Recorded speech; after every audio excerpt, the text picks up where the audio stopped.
Au cours de la vie embryonnaire, un stock de cellules appelées ovocytes se forme dans l'ovaire. À partir de la puberté et jusqu'à la ménopause, un ovocyte est expulsé chaque mois par l'un des deux ovaires. Il est recueilli par le pavillon de la trompe et devient un ovule.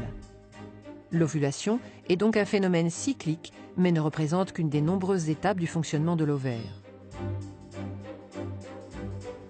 Au début d'un cycle, certains ovocytes se préparent à être expulsés. Ils sont contenus dans des follicules.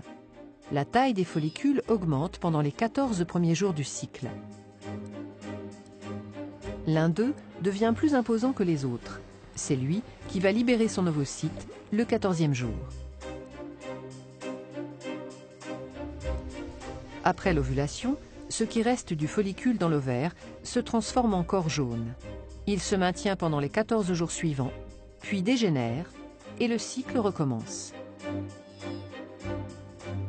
Pendant ce cycle ovarien, un autre organe change d'aspect, c'est l'utérus. Pendant les 5 premiers jours du cycle, sa muqueuse est évacuée. Ce sont les règles ou menstruations. Cette muqueuse se reconstitue durant les 9 jours suivants, période au cours de laquelle sa taille augmente.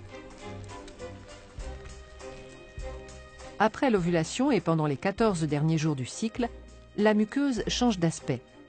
Elle forme une dentelle utérine très vascularisée. Ces transformations la rendent apte à recevoir un embryon au cas où un rapport sexuel non protégé s'est déroulé, donnant lieu à une fécondation entre l'ovule et un spermatozoïde.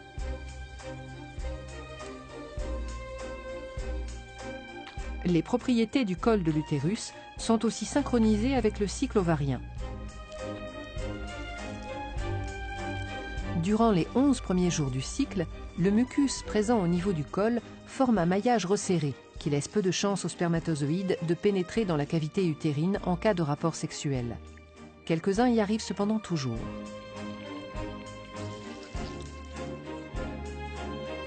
Dans les quelques jours autour de l'ovulation, du 12e au 16e jour environ, ce maillage se relâche. On dit que le mucus, ou glaire cervicale, devient filant. Il laisse passer les spermatozoïdes beaucoup plus facilement.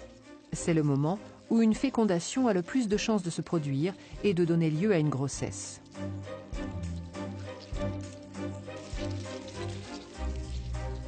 En fin de cycle, le maillage se resserre et la cavité utérine est à nouveau moins accessible. Le synchronisme des cycles ovariens et utérins ne doit rien au hasard.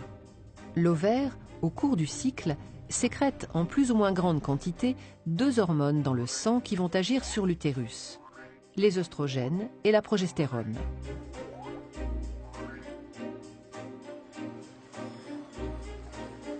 Au début du cycle, la concentration sanguine des 2 hormones est très faible. C'est ce qui cause les règles. Les œstrogènes sont surtout sécrétés pendant les 9 jours suivants. L'utérus réagit alors en régénérant sa muqueuse. Avant le 11e jour, la concentration limitée en œstrogènes agit sur le col de l'utérus en induisant un maillage resserré. Après le 11e jour, la concentration en œstrogènes atteint un seuil qui entraîne le relâchement du maillage de la glaire. Elle devient filante. Après l'ovulation, 14e jour, c'est surtout la progestérone qui est sécrétée. Cette hormone induit les transformations de la muqueuse et le retour à un maillage serré de la glaire cervicale.